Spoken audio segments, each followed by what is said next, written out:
സൗവർണിക, കേരളം കണ്ടതിൽ ഏറ്റവും പരാജയമായ ഒരു വിദ്യാഭ്യാസ വകുപ്പ് മന്ത്രി ആരാണെന്ന് ചോദിച്ചാൽ ഒരു സംശയവും കൂടാതെ തന്നെ പറയാൻ കഴിയും വി ശിവൻകുട്ടി എന്ന്. കാരണം മറ്റു വകുപ്പുകളെ പോലെയല്ല, വിദ്യാഭ്യാസ വകുപ്പ് മന്ത്രിക്ക് ഉണ്ടാവേണ്ട ഒരു ചെറിയൊരു പക്വതയുണ്ട്. അത് അദ്ദേഹത്തിന് തീരെയില്ല. ഒന്നുകിൽ അദ്ദേഹത്തിന്റെ ഫേസ്ബുക്ക് ആരോ ഹാക്ക് ചെയ്ത്, അദ്ദേഹത്തോട് ശത്രുതയുള്ള ആരോ ഹാക്ക് ചെയ്ത് ഓപ്പറേറ്റ് ചെയ്യുന്നു. അതിനോട് എനിക്ക് വിയോജിപ്പാണ്. വിദ്യാഭ്യാസ മന്ത്രിയുടെ പേജ് ഹാൻഡിൽ ചെയ്യുന്നത് അവർക്കൊരു PR ടീമുണ്ട്. അവരുടെ PR ടീമാണ് അത് ചെയ്യുന്നത്. അവർക്ക് ഞാൻ കഴിഞ്ഞ ദിവസം ചേച്ചിയോട് പറഞ്ഞു, വല്ലാത്ത ശത്രുതയാണ് ഈ PR ടീം ഈ സർക്കാരിനോടുള്ളത്. എന്നാ ഈ വി ശിവൻകുട്ടിക്ക് ആ പേജ് സ്വന്തമായിട്ടൊന്ന് നോക്കിയിട്ട് ഈ PR ടീമിനെ ഒന്ന് നിയന്ത്രിച്ചുകൂടെ? ചേച്ചി സമയമില്ല, മന്ത്രി അപ്പൂപ്പനാണ് ഒരുപാട് കാര്യങ്ങൾ ചെയ്യുന്നത്. സാധാരണഗതിയിൽ വെറും ഒരു തേർഡ് റേറ്റ് ട്രോളുകൾ പോലെയുള്ള പോസ്റ്റുകളാണ് അതിൽ നിന്ന് വരുമായിരുന്നത്. അത് കഴിഞ്ഞ ദിവസം ഞാൻ കണ്ടത് എന്താണ്, പക്ഷെ ആ പേജിൽ ഭയങ്കര നല്ല ലൈവാണ് കേട്ടോ. ലൈവാണ്. ട്രോളുകൾ താഴെ കമന്റ് നോക്കിയാൽ മനസ്സിലാവും, നല്ല ട്രോളുകൾ ആൾക്കാർ താഴെ വന്ന് കൊടുക്കുന്നതാണ്. പക്ഷെ ലൈവാണ്. പക്ഷെ അത് വിദ്യാഭ്യാസ മന്ത്രിയുടെ പേജാണെന്ന് കൂടെ ആലോചിക്കണം. വെറും മത തീവ്രവാദം പറയുന്ന ഒരിടമായി കഴിഞ്ഞ ദിവസം കണ്ടപ്പോൾ എനിക്ക് ശരിക്കും പറഞ്ഞാൽ നല്ല വിഷമം തോന്നി. തുഗ്ലക്ക് പരിഷ്കാരം എന്ന് പറയുന്നത് ഇവിടെ ഒരു പഴഞ്ചൊല്ലായിട്ടാണ് അത് പറയുന്നത്. ഈ പറയുന്ന ഈ വി ശിവൻകുട്ടി തന്നെ മുൻപ് അദ്ദേഹത്തിന്റെ ഫേസ്ബുക്കിൽ തന്നെ മുൻപ് ഇതേ പരാമർശം നടത്തിയിട്ടുണ്ട്. അതെല്ലാം ഇപ്പൊ പതുക്കെ ഡിലീറ്റ് ചെയ്ത് കളഞ്ഞു ഈ ഒരു ഇഷ്യൂ വന്നപ്പോൾ. രമേശ് ചെന്നിത്തല ഈ LDF സർക്കാരിനെ തുഗ്ലക്ക് പരിഷ്കാരം എന്ന് പറയുമ്പോൾ ഒരു വിദ്യാഭ്യാസ മന്ത്രി അതിനെ വളച്ചൊടിച്ച് അവരുടെ വർഗീയത കുത്തിനിറയ്ക്കുന്ന ഒരു കാര്യമാക്കി മാറ്റിയാണ്. എന്തിനാണ് തുഗ്ലക്ക് പരിഷ്കാരം എന്ന് പറയുന്നതെന്ന് സൗവർണിക്ക് അറിഞ്ഞൂടെ? കാരണം മുഹമ്മദ് ബിൻ തുഗ്ലക്ക് എന്ന് പറയുന്ന ഒരു ഭരണാധികാരി ഉണ്ടായിരുന്നു. അദ്ദേഹം വളരെ ബുദ്ധിമാനായ വിഡ്ഢി എന്നാണ് ചരിത്രത്തിൽ അദ്ദേഹത്തെ പറഞ്ഞിരിക്കുന്നത്. അതൊരിക്കലും അദ്ദേഹത്തിന്റെ മതമോ ജാതിയോ നോക്കിയിട്ടല്ല. തുഗ്ലക്ക് എന്ന പേര് കേട്ടാൽ നമ്മൾക്ക് അദ്ദേഹം ഏത് മതസ്ഥനാണ് എന്ന് ആരും ചിന്തിക്കില്ല. തുഗ്ലക്ക് ഏതോ ഒരു ഭരണാധികാരി മണ്ടൻ തീരുമാനം. നമ്മള് ഞാൻ ചോദിക്കട്ടെ, ഇപ്പൊ ഏതെങ്കിലും ഒരു പേര് കേട്ടാൽ, ഈ തുഗ്ലക്ക് എന്നല്ല, ഏതെങ്കിലും ഒരു പേര് കേട്ടാൽ കേരളത്തിലുള്ള ഒരു മതം ചെയ്യുന്നവരുണ്ട്, CPM-കാർ മാത്രമാണ്. അപ്പൊ അതുപോലെ ഈ ഒരു പ്രയോഗത്തിനെ അങ്ങ് വളച്ചൊടിച്ച് വിശദമായിട്ട് എഴുതിയിരിക്കുകയാണ്. അത് വായിച്ചായിരുന്നോ? അതിൽ എന്നിട്ട് അവസാനം മുഹമ്മദ് ബിൻ തുഗ്ലക്ക്, പല രാജാക്കന്മാരുണ്ടായിട്ടും ഈ തുഗ്ലക്കിന്റെ പേര് തന്നെ രമേശ് ചെന്നിത്തല പറഞ്ഞത് ആ ഒരു മതസ്ഥരെ കുത്തി പറയാൻ വേണ്ടിയിട്ട്, ആ ഒരു മതസ്ഥരെ കുത്തി പറയാനാണെന്ന് പറയാം. അത് രമേശ് ചെന്നിത്തലയാണ് ആ ഒരു എന്താണ്, ഏതെങ്കിലും ഒരു പുസ്തകം റെഫർ ചെയ്ത് രമേശ് ചെന്നിത്തല ആദ്യമായി പറഞ്ഞ വാക്കാണെങ്കിൽ നമുക്കത് പറയാം. ശരി, അങ്ങനെ ഒരു ഇതുണ്ടെന്ന് പറയാം. പക്ഷെ ഇത് ഈ ശിവൻകുട്ടി തന്നെ പലതവണ ഈ ഒരു പേര് പരാമർശിച്ചു. അല്ല, ശിവൻകുട്ടി മാത്രമല്ലല്ലോ. അല്ല, ഇപ്പൊ വേറുള്ളവർ പറഞ്ഞത് പോട്ടെ, ഇദ്ദേഹം തന്നെ ഇത് പറഞ്ഞിട്ടുണ്ടല്ലോ. അപ്പൊ അന്നല്ല ഇത് ഉദ്ദേശിച്ചാണോ പറഞ്ഞത്?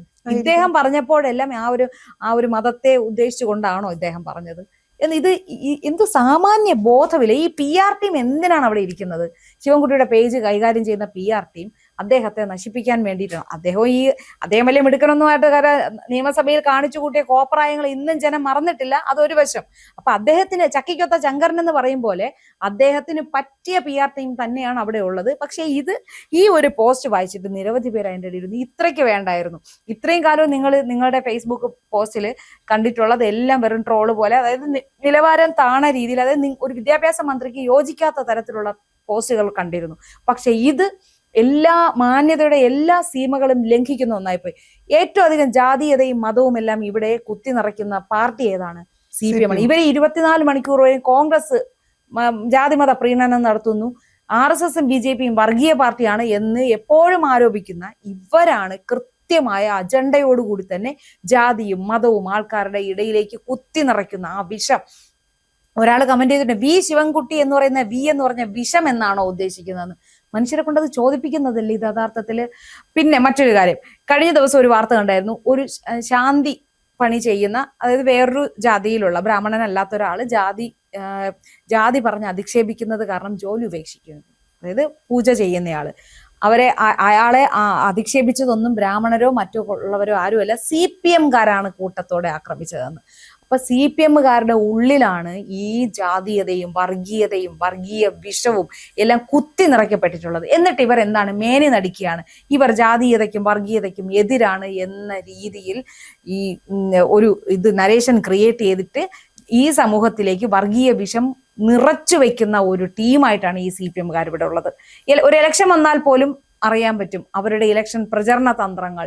എന്നുവെച്ചാൽ അതുമായി ബന്ധപ്പെട്ട് എന്ത് കാര്യം വന്നാലും അവർ ജാതിയും മതവും ഉയർത്തിക്കാട്ടി തന്നെയാണ് അവരുടെ പ്രവർത്തനങ്ങൾ മുന്നോട്ട് അല്ല കൊണ്ടുപോകുന്നത്. ചേച്ചി, ഇപ്പൊ ശിവൻകുട്ടി മാത്രമല്ലല്ലോ, മുഖ്യമന്ത്രി പിണറായി വിജയൻ വർഗീയ പരാമർശങ്ങൾ പറയുന്ന ആളുകളൊപ്പം കൊണ്ടുപോകുന്നു, അതെ. സംരക്ഷിക്കുന്നില്ലേ? AK ബാലൻ പറയുന്നില്ലേ? സജി ചെറിയാൻ പറയുന്നില്ലേ? അതിന്റെ ബാക്കിയായിട്ട് അല്ല, അതുകൊണ്ട് തന്നെ അതാണ് ഞാൻ ശിവൻകുട്ടി പറഞ്ഞത്, മാത്രമേ ഉള്ളൂ. വിദ്യാഭ്യാസ വകുപ്പ് എന്ന് പറയുമ്പോൾ അതൊരു പുതിയ തലമുറ വിദ്യാഭ്യാസം, കുട്ടികളിലേക്ക് വിദ്യാഭ്യാസം പകർന്നു കൊടുക്കുന്ന, എല്ലാവരും വിളിക്കുമല്ലോ അപ്പൂപ്പൻ മന്ത്രി എന്ന് പറയുമല്ലേ, പണ്ടൊക്കെ ബ്രോ ആയിരുന്നു, മറ്റേ ബ്രോ കഴിഞ്ഞിട്ട് ഇപ്പൊ അപ്പൂപ്പൻ മന്ത്രിയായി. എന്തൊക്കെ ഷോയാണ് ആ കലോത്സവത്തിലൊക്കെ കിടന്ന് കാണിച്ചത്, പൂക്കി വൈബ്. എന്നിട്ട് IM വിജയൻ ഇവിടുത്തെ ഫുട്ബോൾ ഇതിഹാസം, മലയാളികളുടെ അഭിമാനമായ ഫുട്ബോൾ ഇതിഹാസത്തിനെ ബ്ലർ ചെയ്ത് ബാക്കിലിരുത്തിയിട്ടുണ്ട്. പൂക്കി ആ ഡെല്ലുവിനെ അടുത്ത് വിളിച്ചിരുത്തി, ഡെല്ലുവിന്റെ പടമാണ് ആ ഫേസ്ബുക്കിൽ കൂടെ പുറത്തു വിട്ടത്.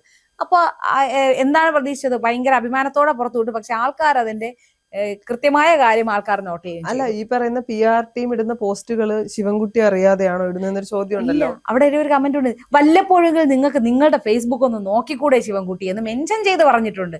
കാരണം നോക്കണ്ടേ എന്താണ് അവിടെ നടക്കുന്നതെന്ന്. PR ടീം അങ്ങ് എന്ത് വേണോ ചെയ്തോട്ടെ എന്ന് പറഞ്ഞ്. പക്ഷെ ഇനി കഴിഞ്ഞ ദിവസം വേറൊരു ട്രോള് ഉണ്ടായിരുന്നു, നികേഷ് കുമാറിന്.